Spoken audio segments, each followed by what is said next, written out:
Breaking news చూస్తున్నాం. మరే హీరోకు రాని సమస్యను ఫేస్ చేస్తున్నారు చిరంజీవి.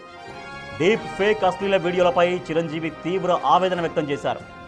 డీప్ ఫేక్ టెక్నాలజీ ద్వారా చిరంజీవి అశ్లీల వీడియోలు రూపొందించారు కేటుగాళ్లు. ఓ హీరోయిన్తో చిరంజీవి ఉన్నట్లు అశ్లీల వీడియోలు సృష్టించారు. అశ్లీల వీడియోలోని ఇద్దరికి చిరంజీవి అలాగే ఓ హీరోయిన్ ముఖాలతో మార్ఫింగ్ చేశారు. పోర్ను సైట్లలో విచ్చలవిడిగా పోస్టు చేసి సొమ్ము చేసుకున్నారు. అశ్లీల వీడియోల వ్యవహారాన్ని ఫ్యాన్స్ చిరంజీవి దృష్టికి తీసుకొచ్చారు. ఈ వీడియోల వ్యవహారంపై చిరంజీవి తీవ్ర ఆవేదన వ్యక్తం చేశారు. 70 ఏళ్ల వయసులో తనకేంటి పరిస్థితి అని ఆవేదన చెందారు. 4 దశాబ్దాలకు పైగా టాలీవుడ్లో అగ్ర హీరోగా ఉంటున్నారు చిరంజీవి.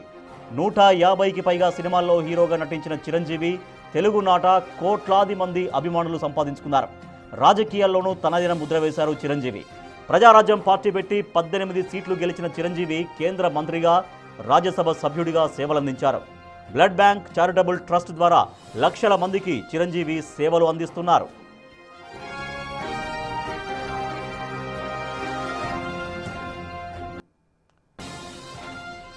అటు సినీ ఇండస్ట్రీకి, ఇటు సమాజానికి ఎంతో సేవ చేసిన తనకు ఇలాంటి పరిస్థితి రావడంపై చిరంజీవి ఆవేదన చెందుతున్నారు. అశ్లీల వీడియోల వల్ల తన పరువుకు భంగం కలుగుతోందని స్వయంగా సైబర్ క్రైమ్ పోలీసులకు చిరంజీవి ఫిర్యాదు చేశారు. తన ముఖంతో తయారు చేసిన డీప్ ఫేక్ వీడియోలు ఏ వెబ్సైట్లలో పోస్ట్ చేశారో ఫిర్యాదులో పేర్కొన్నారు. ఆ వీడియోలను తక్షణం తొలగించి తన పరువు కాపాడాలని కోర్టును కోరారు. ఇలాంటి తప్పుడు పనులకు టెక్నాలజీని వాడుతున్న వారిపై చట్ట ప్రకారం చర్యలు తీసుకోవాలన్నారు. చిరంజీవికి సంబంధించిన అశ్లీల వీడియోలను తొలగించాలని నెల కిందటే ఆదేశాలు జారీ చేసింది సిటీ సివిల్ కోర్టు. అయినా సరే చిరంజీవి అశ్లీల వీడియోలో URLలను వెబ్సైట్లు ఇంకా తొలగించలేదు. కోర్టు ఆదేశాలతో కేసు నమోదు చేసి దర్యాప్తు చేస్తున్నారు పోలీసులు.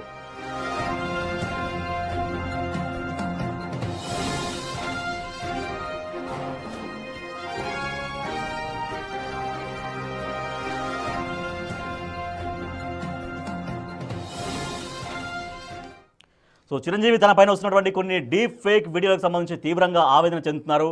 ఎవరైతే తన పరువుకు నష్టం కలిగించే విధంగా, తన ప్రతిష్టను దిగజార్చే విధంగా ఈ రకంగా ఫేక్ వీడియోలు సర్క్యులేట్ చేసిన వాళ్ళపైన చర్యలు తీసుకోవాలంటూ పోలీసుల్ని ఆశ్రయించారు చిరంజీవి. పూర్తి సమాచారాన్ని మా ఎగ్జిక్యూటివ్ ఎడిటర్ అశోక్ అందిస్తారు. అశోక్, చిరంజీవి ఇచ్చినటువంటి కంప్లైంట్లో ఆయన చాలా ఆవేదన పూరితంగా చెప్తున్నారు. ఆ కంప్లైంట్ పైన నెక్స్ట్ ఎటువంటి చర్యలు తీసుకోబోతున్నారు పోలీసులు? బేసిక్గా ఇది ఒక మెగాస్టార్ ఆవేదన రాజేష్. దీని మీద రాత్రి ఆయన కంప్లైంట్ ఇస్తే ఇంతవరకు ఎలాంటి యాక్షన్ కనిపించట్లేదు. ఇంత పెద్ద స్టార్ వచ్చి కంప్లైంట్ ఇచ్చాడు. కంప్లైంట్ ఇచ్చినప్పుడు ఆయన పరువుకి భంగం కలిగించే విషయం ఇది. ఇది చాలామంది వీడియోలు డౌన్లోడ్ చేసేస్తారు, ఫార్వర్డ్ చేసేసుకుంటారు, వాట్సాప్లో సర్క్యులేట్ చేస్తారు. రాజకీయంగా కూడా ఆయన విమర్శించడానికి, దెబ్బతీయడానికి వాడతారు. ఇది పరువుకు సంబంధించిన ఈ అంశంలో వెంటనే స్పందించాల్సి ఉంటుంది. స్వయంగా ఆయన నిన్న సైబర్ క్రైమ్స్ డిప్యూటీ కమిషనర్కి ఇచ్చిన కంప్లైంట్ లెటర్ అది. ఇంతవరకు ఆయన పోస్ట్ చేసిన వెబ్సైట్ లింకులు ఏవైతే ఉన్నాయో అవి నిజంగా తీసేసి ఉంటారేమో అన్నట్టుగా మేము ఒకసారి చెక్ చేసాం కొద్దిసేపటి క్రితం. అన్ని వెబ్సైట్లు పనిచేస్తున్నాయి యథావిధిగా, అన్ని వీడియోలు ఉన్నాయి. సత్వర న్యాయం, ఇమీడియట్ యాక్షన్, ఇలాంటి విషయాల్లో ఇమీడియట్ యాక్షన్ తీసుకోవాల్సిన అవసరం ఉంటుంది. ఈ వెబ్సైట్లన్నింటినీ కూడా ఐడెంటిఫై చేసి వాటిని డిలీట్ చేయించడం అనేది పెద్ద ఇష్యూ కాదు. ఇది ఇంకా స్ప్రెడ్ అయిపోయింది. ఇప్పుడు చిరంజీవి కంప్లైంట్ ఇచ్చాడన్న విషయం తెలియగానే ఇప్పుడు మీడియా ఛానల్స్, బ్రేకింగ్స్, వెబ్సైట్లో వార్తలు, అలాగే పత్రికల్లో వార్తలు ఇవన్నీ వచ్చిన తర్వాత జనాల్లో ఒక విపరీతమైన ఇంట్రెస్ట్ క్రియేట్ అవుతుంది. వాళ్ళందరూ ఏం చేస్తారంటే చిరంజీవి మీద వచ్చిన సెక్స్ వీడియో ఏముంది, ఏ వెబ్సైట్లో ఉందని వెతికి మరి గూగుల్ మొత్తం సెర్చ్ చేసి వీడియోస్ ఇంకా చూసే అవకాశం ఉంటుంది. చాలామంది డౌన్లోడ్ చేసి దగ్గర పెట్టుకునే ప్రమాదం ఉంది. ఇలాంటి కంప్లైంట్ ఇచ్చినప్పుడు, మన దృష్టికి వచ్చినప్పుడు ఇమీడియట్ యాక్షన్ తీసుకుంటే బాగుంటుంది అనేది. రెండో సరే వాళ్ళ టెక్నికల్ ఫార్మాలిటీస్ ఏమున్నాయి ఏంటనేది చూడాల్సి ఉంటుంది. మనం చెప్పడం చాలా తేలిక, ఇమీడియట్గానే ఎందుకు తీసేయలేదని మనం క్వశ్చన్ చేయొచ్చు. కానీ సైబర్ క్రైమ్ టీం కూడా అదే పనిలో ఉండుండొచ్చు. బహుశా ఆ వెబ్సైట్ని ఐడెంటిఫై చేయటం, ఇమీడియట్గా తొలగించడానికి రకరకాల ప్రాసెస్, రకరకాల ఇబ్బందులు, వాళ్ళ సంబంధించిన IP నెంబర్స్ని ఐడెంటిఫై చేయటం, అసలు ఈ దేశం నుంచి అప్లోడ్ చేశారా లేదా వేరే దేశం నుంచి అప్లోడ్ చేశారా, వీటన్నిటిని తొలగించడం కాబట్టి కొన్ని టెక్నికల్గా వాళ్ళకు కూడా ఇబ్బందులు ఉండొచ్చు. మనం ఆ కోణంలో కూడా ఆలోచించాలి. ఇదంతా పక్కన పెడితే ఇది ఒక మెగాస్టార్ ఆవేదన. ఒక 70 ఏళ్ల వయసులో, మొన్నే బర్త్డే కూడా చేసుకున్నారు ఆయన. 70 కంప్లీట్ అయ్యి 71లోకి వచ్చినట్టున్నారు. 70 ఏళ్ల వయసులో బహుశా ఏ హీరోకి, ఏ సినిమా నటుడికి రాకుండా కష్టం ఇది. ఎప్పుడూ తాను నటించిన, అంటే ఆయన యంగర్ ఏజ్లో ఉండగా నటించిన ఒక సినిమాలో క్లిప్పులను తీసుకొచ్చి వాటిని పోర్న్ వీడియోలు, అంటే సెక్స్ వీడియోలకి ఆ ముఖాలను అతికిచ్చి ఆ హీరోయిన్, ఆయన చిరంజీవి గారు ఇద్దరు కూడా నిజంగా సెక్స్ వీడియోలో నటించారా అన్నట్టుగా ఆ క్లిప్లన్నింటిని కూడా యాడ్ చేసి వాటిని వెబ్సైట్లోకి అప్లోడ్ చేసి సొమ్ము చేసుకుంటూ ఉన్నారు. సో ఇప్పుడు టెక్నాలజీ మీద ఐడియా ఉన్నవాళ్ళు కొద్దిమంది మాత్రమే ఉంటారు. డీప్ ఫేక్ వీడియోల గురించి ఐడియా ఉన్నవాళ్ళు, లేకపోతే దీనికి ఏఐ టెక్నాలజీ గురించి ఐడియా ఉన్నవాళ్ళు కొద్దిమంది మాత్రమే ఐడియా ఉంటుంది. మిగిలిన వాళ్ళంతా ఇది నిజం అనుకుని నమ్ముతారు. నిజంగా చిరంజీవి నటించాడా అన్నట్టుగా వాళ్ళందరూ భావిస్తారు. సో ఇది చిరంజీవి పరువుకు సంబంధించిన అంశం. 150కి పైగా సినిమాల్లో నటించిన ఒక స్టార్ హీరో, తెలుగు సినిమా ఇండస్ట్రీలో నంబర్ 1గా కొనసాగుతున్న ఒక హీరో సైబర్ క్రైమ్స్ దగ్గరికి పోయి తన ముఖంతో సెక్స్ వీడియోలు రన్ అవుతున్నాయి, వాటిని తొలగించడానికి కంప్లైంట్ ఇచ్చారు అంటే సిచ్యువేషన్ ఏ స్థాయిగా ఉందో మనం అర్థం చేసుకోవచ్చు. డీప్ ఫేక్ టెక్నాలజీ, ఏఐ టెక్నాలజీని మంచి కోసం వాడాలి, కానీ ఇలాంటి తప్పుడు వీడియోలు తయారు చేయడానికి వాడటాన్ని ప్రతి ఒక్కరు కూడా ఖండించాలి. దీనికి బ్రేక్ వేయాలి. దీన్ని ఆదిలో బ్రేక్ వేయకపోతే వాళ్ళు చిరంజీవి మీద వచ్చాయి, రేపు పొద్దున బాలకృష్ణ మీద వస్తాయి, ఎల్లుండి నాగార్జున మీద రావచ్చు, ఆ తర్వాత ఇంకో హీరో మీద రావచ్చు. సో ఆ వీళ్ళు అని పక్కన పెడదాం. రేపు పొద్దున మీ మీద మా మీద కూడా రేపు మనమంటే పడని వాళ్ళు మనల్ని నాశనం చేయడానికి, పరువు తీయటానికి, దెబ్బ కొట్టేయటానికి దీన్ని వాడచ్చు. రేపు పొద్దున పొలిటికల్ లీడర్స్ ఎవరైతే ఉన్నారో వాళ్ళందరి ముఖాలతో కూడా ఈ డీప్ ఫేక్ వీడియోలు తయారు చేసి వదిలేయచ్చు. దీనివల్ల కుటుంబాలు చిన్న భిన్నం అయిపోతాయి, పరువు పోయి చివరికి సూసైడ్ చేసుకునే పరిస్థితి వస్తుంది. ఇప్పుడు రాజకీయంగా అనేక పార్టీలకు, పొలిటికల్ లీడర్లకు ఇంకో పొలిటికల్ లీడర్లకు మధ్య పడదు. సో అవతల వ్యక్తిని దెబ్బ కొట్టడానికి ఈ ఏఐ టెక్నాలజీతో వాళ్ళ ముఖాలతో పోర్న్ వీడియోలు తయారు చేసి మార్కెట్లోకి వదలొచ్చు. అవి చూస్తే ఫ్యామిలీ మెంబర్స్ చూసి తట్టుకోగలరా అనేది మనం ఇక్కడ ఒకసారి ఆలోచించాల్సి వచ్చింది. ఇది కేవలం ఇవాళ చిరంజీవికి సంబంధించిన అంశం కాదు, చిరంజీవికి మాత్రమే వచ్చిన సమస్య కాదు, ఇది ప్రతి ఒక్కరికి సంబంధించిన సమస్య. ఇవాళ చిరంజీవి సెలబ్రిటీ కాబట్టి ఆయన సైబర్ క్రైమ్స్లో కంప్లైంట్ ఇచ్చారు కాబట్టి సో దాని గురించి మనం ఇవాళ డిస్కస్ చేస్తున్నాం, టీవీల్లో టెలికాస్ట్ చేస్తున్నారు, బ్రేకింగ్స్ వేస్తున్నారు. రేపొద్దున సామాన్యుడికి కూడా రావచ్చు. సో సామాన్యుడి ముఖంతో వీడియోలు తయారు చేసి వదిలితే వాళ్ళు తట్టుకోగలరా అనేది అవమాన భారంతో వాళ్ళు ఆత్మహత్యలు చేసుకునే అవకాశం ఉంటుంది. ఇది అత్యంత ప్రమాదకరమైన ఇష్యూ అది. సో ఆయన ఏమాత్రం మొహమాట లేకుండా ఉన్న ఇష్యూస్ అన్నింటిని కూడా రైజ్ చేశారు. తన అభిమానులు తన దృష్టికి తీసుకొచ్చిన ఈ పోర్న్ వీడియోలు వెబ్సైట్లన్నింటినీ కూడా తన కంప్లైంట్ లెటర్లో మెన్షన్ చేశారు. దాదాపు 10కి పైగా వెబ్సైట్లు పేర్లను ఆయన తన కంప్లైంట్ లెటర్లో మెన్షన్ చేశారు. సో వీటన్నిటి మీద సైబర్ క్రైమ్స్ టీమ్స్ అనేది ఇమ్మీడియట్గా యాక్షన్ తీసుకోవాల్సి ఉంటుంది. బహుశా ఇప్పటికే వాళ్ళు అదే పనిలో ఉండుండొచ్చు. సో ఇంకా ఫాస్ట్గా చిరంజీవి ఇప్పటికే తన పైన వచ్చిన మీమ్స్ పైన కూడా రియాక్ట్ అయ్యారు.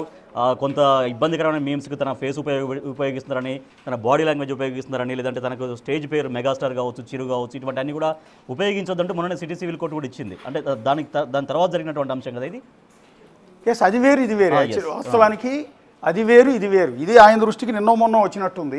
అందుకని 25వ తేదీ అంటే ఈ నెల 25వ తేదీ ఆయన కంప్లైంట్ ఇచ్చారు. ఇది క్లియర్గా డేట్ కూడా చూడొచ్చు. చిరంజీవి ఆయన పేరుతోనే ఉన్న లెటర్ పేరు చూడొచ్చు, పైన డేట్ కూడా చూడొచ్చు. 25 అక్టోబర్ 2025 ఆయన ఇచ్చిన కంప్లైంట్ ఇది కంప్లైంట్ వేరు. పోర్న్ వీడియోలకు సంబంధించి డీప్ ఫేక్ టెక్నాలజీతో తనను ఇట్లా దుర్వినియోగం చేయడం గురించి ఆయన పోస్ట్ చేసిన కంప్లైంట్ ఇది వేరు. ఆయన వాస్తవానికి సెప్టెంబర్ 26వ తేదీ సిటీ సివిల్ కోర్టులో ఇచ్చింది ఏంటంటే ఏఐ టెక్నాలజీతో తన వాయిస్ కానీ, తన బాడీ కానీ, తన ఫేస్ కట్ కానీ ఎక్కడ వాడకుండా, అది ప్రమోషనల్ యాడ్స్లో కావచ్చు, ఇతర అంశాల్లో ఎక్కడ కూడా మిస్యూజ్ చేయకుండా లేదా వాడకుండా, తన అనుమతి లేకుండా వాడకుండా ఉండటానికి కోర్టు ఆదేశాలు ఇవ్వాలని చెప్పి ఆయన ఒక పిటిషన్ వేస్తే కోర్టు కూడా ఆదేశాలు ఇచ్చింది. ఆయనకని కాదు, బేసిక్గా ఎవరైనా వేయచ్చు. ఎవరి అనుమతి లేకుండా వారి ముఖాన్ని ఫర్దర్ కమర్షియల్గా కానీ ఇంకొక ఎలిమెంట్లో కానీ వాడటం అనేది నేరం ఖచ్చితంగా. సో అలాంటిది చిరంజీవి లాంటి వ్యక్తుల, ప్రముఖ వ్యక్తుల ఫోటోని తీసుకొచ్చి, ఆయన వాయిస్ని తీసుకొచ్చి ఇవాళ రేపు ఏఐ వీడియోలు తయారు చేసి వస్తున్నారు, విచ్చలవిడిగా వాడేస్తూ ఉన్నారు.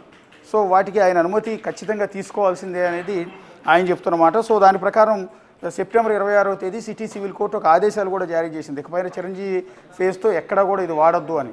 రెండోది, ఈ కేవలం చిరంజీవికి మాత్రమే పరిమితం కాలేదు. రీసెంట్గా సినిమా ఇండస్ట్రీలో ఉన్న ప్రముఖమైన నటులంతా కూడా ఢిల్లీ కోర్టులో ఈ రకమైన పిటిషన్ వేస్తున్నారు. ఎక్కడా కూడా తమ అనుమతి లేకుండా తమ ఫోటోలను కానీ తన వాయిస్ని కానీ వాడొద్దు అని అమితాబ్ బచ్చన్ ఢిల్లీ కోర్టులో పిటిషన్ వేశారు. దాని ఆర్డర్ కూడా వచ్చింది, ఆయన పర్మిషన్లు ఎక్కడ వాడొద్దు అని. అట్లాగే మన తెలుగు స్టార్ హీరో నాగార్జున కూడా ఢిల్లీ హైకోర్టులో ఇదే రకమైన పిటిషన్ వేశారు. అది డీప్ ఫేక్ కావచ్చు, ఏఐ టెక్నాలజీతో రూపొందించే వీడియోస్ కావచ్చు, ఫర్దర్ కావచ్చు, ఎక్కడైనా సరే తన పేరు కానీ, తన ముఖం కానీ, తన వాయిస్ కానీ ఇమిటేట్ చేస్తూ కూడా వాడొద్దు అని ఆయన ఇచ్చారు. ఆయన కూడా ఆర్డర్ తెచ్చుకున్నారు. ఇట్లా చాలామంది సెలబ్రిటీస్ ఈ మధ్యకాలంలో వెళ్తున్నారు. ఏఐ టెక్నాలజీ ఎప్పుడైతే విస్తృతంగా జనాల్లోకి వస్తుందో ఆ వచ్చినప్పటి నుంచి కూడా సో దాన్ని దుర్వినియోగం చేయకుండా ఉండేందుకు చాలామంది సెలబ్రిటీలు ఈ రకంగా కోర్టులోకి వెళ్ళి ఆర్డర్స్ తెచ్చుకుంటూ ఉన్నారు. తమ పౌర హక్కులకు భంగం కలగకుండా, తమ పరువునికి భంగం కలగకుండా ఉండేలా చర్యలు తీసుకోవాలని వాళ్ళందరూ కూడా కోరుతున్నారు. ఇప్పుడు ఇది చిరంజీవి లేటెస్ట్గా ఇచ్చింది ఈ పోర్న్ వీడియోలు బయటకు వచ్చిన తర్వాత ఇచ్చిన రెండో కంప్లైంట్ ఇది. అది కోర్టులో వేసిన పిటిషన్ వేరు, ఇవాళ ఇచ్చిన కంప్లైంట్ వేరు. సో సైబర్ క్రైమ్ పోలీసులు బహుశా ఈ పాటికే సీరియస్గానే ఉండుండొచ్చు ఇదే పనిలో. సో ఇది ఏ విధంగా దీన్ని కంట్రోల్ చేస్తారు, వీళ్ళని పట్టుకోవడం కూడా చాలా కష్టం. ఎందుకంటే వీళ్ళ ఐపీ నెంబర్లు కూడా ఈ వీడియోస్ ఏమీ కూడా ఇక్కడ ఇండియాలో అప్లోడ్ చేయరు.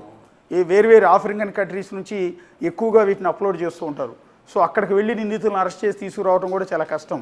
దీన్ని ఎవరెవరు పోస్ట్ చేస్తున్నారు, ఏం చేస్తున్నారు అంటే ఐపీ నెంబర్ ట్రేస్ అవుట్ చేసినా కూడా అది వేరే కంట్రీలో ఉంటుంది. సో అక్కడి నుంచి ఎవరు అప్లోడ్ చేశారు అనేది ఐడెంటిఫై చేయడం చాలా కష్టం. అంటే ఆ వీడియోలు ఎప్పటి నుంచి ఆ వెబ్సైట్లలో ఉన్నాయి అంటే చాలా లాంగ్ టైం నుంచి ఉన్నట్టుగా ఏమన్నా పేర్కొన్నారా పిటిషన్లో? అంటే పలానా టైం నుంచి అది మెన్షన్ చేయలేదు. బేసిక్గా ఇది చిరంజీవి కంప్లైంట్ ఇచ్చే వరకు కూడా ఈ వెబ్సైట్లలో చిరంజీవి డీప్ ఫేక్ వీడియోలు, సెక్స్ వీడియోలు రన్ అవుతున్నాయన్న విషయం బయట ప్రపంచానికి అంటే మనలాంటి వాళ్ళకి పెద్దగా తెలియదు. రెగ్యులర్గా పోర్న్ సైట్లను వినియోగించే వాళ్ళందరికీ కొంత అవగాహన ఉంటుందేమో. సో మిగిలిన వాళ్ళు ఎవరికి కూడా తెలియదు. రాత్రి ఎప్పుడైతే కంప్లైంట్ ఇచ్చారో కంప్లైంట్ ఇచ్చిన దగ్గర నుంచి ఈ వీడియోల గురించి కొంత జనం అంతా కూడా సెర్చ్ చేస్తున్న పరిస్థితి కనిపిస్తుంది. అందుకని మనం ఎక్కడ కూడా ఆయన కంప్లైంట్లో పేర్కొన్న వెబ్సైట్ల పేర్లను మనం ఎక్కడ మెన్షన్ చేయట్లేదు. ఎందుకంటే మనమే జనానికి సమాచారం ఇచ్చినట్టుగా అవుతుంది. ఇప్పుడు మనం ఇచ్చిన సమాచారం ఆధారంగా జనాలందరూ వెళ్ళి నిజంగా చిరంజీవి పేరుతో ఉన్న సెక్స్ వీడియోలు ఏంటని ఇంకా ఎక్కువ సెర్చ్ చేసే అవకాశం ఉంటుంది. సో డౌన్లోడ్ చేసే అవకాశం ఉంటుంది. కాబట్టి మనం ఎక్కడ కూడా వెబ్సైట్ల పేర్లను మనం మెన్షన్ చేయట్లేదు. ఆయన అయితే దాదాపు 1, 2, 3, 7 వెబ్సైట్ల మీద ప్రస్తుతానికి ఆయన కంప్లైంట్ ఇచ్చారు. 7 వెబ్సైట్లలో కూడా పదుల సంఖ్యలో వీడియోలు, ఈ డీప్ ఫేక్ వీడియోలు అంటే సెక్స్ వీడియోలు ఆయన అప్లోడ్ చేశారు. అందులో చిరంజీవి అండ్ చిరంజీవితో పాటు గతంలో ఒక సినిమాలో నటించిన ఆ హీరోయిన్ పేరు కూడా మనం ఎస్టాబ్లిష్ చేయట్లేదు. సో వీళ్ళిద్దరూ కలిసి దానిలో నటించినట్టుగా ఆ వీడియోలన్నీ కూడా తయారు చేశారు. దాంతోపాటు ఆ హీరోయిన్ హీరో చిరంజీవి కలిసి నటించిన ఆ సినిమాలో ఉన్న కొన్ని క్లిప్పులను కూడా వినియోగించారు. ఆ క్లిప్పులకి ఈ సెక్స్ వీడియోని యాడ్ చేసి సో దీన్ని నడుపుతున్నారు. అంటే నిజంగానే అదేదో బ్లూ ఫిల్మ్లో నటించినట్టుగా దాన్ని క్లియర్ కట్గా జనం నమ్మేలా ఇంట్రెస్ట్గా చూసేలా దాన్ని క్రియేట్ చేసి సొమ్ము చేసుకున్నారు. ఎంతకాలం క్రితం వీటిని అప్లోడ్ చేశారనే సమాచారం అయితే ప్రస్తుతానికి లేదు Rajesh. Right, thank you Ashok. కోట్లాది మంది అభిమానాన్ని సంపాదించిన చిరంజీవి, మెగాస్టార్గా ఉన్నటువంటి చిరంజీవి తీవ్ర ఆవేదన వ్యక్తం చేస్తున్నారు. 70 ఏళ్ల వయసులో తనకు ఏంటి ఆవేదన, ఏంటి బాధ అంటూ చాలా తీవ్రంగా ఆయన ఇబ్బంది పడుతున్నారు. సైబర్ క్రైమ్ పోలీసులను ఆశ్రయించారు. ఎందుకంటే కొన్ని పోర్ను సైట్లలో చిరంజీవి మొహాన్ని యూజ్ చేసి మరొక గతంలో చిరంజీవితో నటించినటువంటి ఒక హీరోయిన్ ముఖంతో వాళ్ళు ఇద్దరు ఒక ప్రైవేట్ వీడియోలో ఉన్నట్టుగా ఒక పోర్ను దానిలో చేసినట్టుగా ఒక పోర్ను సైట్లలో చిరంజీవి వీడియోలు పెట్టి సొమ్ము చేసుకుంటారు కొంతమంది కేటుగాళ్ళు. ఈ విషయం చిరంజీవి దృష్టికి రావడంతో సైబర్ క్రైమ్ పోలీసుల్ని ఆశ్రయించారు. సో 70 ఏళ్ల వయసులో ఏంటి తనకి కర్మ అంటూ, తనకి ఏంటి ఆవేదన అంటూ చాలా తీవ్రంగా తన ఆవేదన వ్యక్తం చేస్తున్నారు చిరంజీవి. ఎందుకంటే గత ఎన్నో సంవత్సరాలకు దాదాపు 4 దశాబ్దాలకు పైగా 150-160 సినిమాలకి ఆయన దగ్గరగా వస్తున్నారు. సో ఇటువంటి ఒక స్టార్ ఇమేజ్ ఉన్నటువంటి హీరో తర్వాత రాజకీయ రంగంలో కూడా తనని ముద్ర వేశారు. కొంతకాలం రాజకీయ ప్రజారాజ్యం పార్టీ పెట్టడం తర్వాత 18 సీట్లతో విజయం సాధించారు. తర్వాత ఆయన కేంద్ర మంత్రిగా ఉన్నారు, రాజ్యసభ సభ్యుడిగా కొనసాగారు. అంటే అటు రాజకీయాల్లో కూడా కొంతవరకు తన రాజకీయ మార్గంలో కూడా ఆయన పయనించారు. కానీ తర్వాత మళ్ళీ సినిమా ఇండస్ట్రీకి వచ్చారు. ప్రస్తుతం అయితే రాజకీయాల్లోకి ఎక్కడ అంటిముట్టినట్టుగా ఉంటున్నారు. రాజకీయాల జోలికి వెళ్లకుండా కేవలం సినిమాలపైనే ఫోకస్ చేస్తూ సినిమాలు కొనసాగించుకుంటున్నారు మెగాస్టార్ చిరంజీవి. సో అటువంటి చిరంజీవికి 70 ఏళ్ల వయసులో ఏంటి నాకు ఇబ్బంది అంటూ ఆయన ఆవేదన వ్యక్తం చేస్తున్నారు. తన మొహాన్ని యూజ్ చేసి తను గతంలో ఒక హీరోయిన్తో కలిసి నటించినటువంటి ఆ హీరోయిన్ ఫేస్ని, చిరంజీవి ఫేస్ని ఇద్దరు కలిసి పోర్న్ వీడియోల్లో నటించినట్లుగా చిరంజీవి నటించారు అన్నటువంటి ఒక అర్థం వచ్చేలాగా ఆ రకంగా పోర్న్ సైట్లలో పెట్టి చాలా పోర్న్ సైట్స్, ఒక 7-8 పోర్న్ సైట్స్ పైన చిరంజీవి సైబర్ క్రైమ్ పోలీసులకు కంప్లైంట్ చేశారు. సో దానిపైన పోలీసులు ప్రస్తుతం అయితే యాక్షన్ తీసుకుంటున్నారు.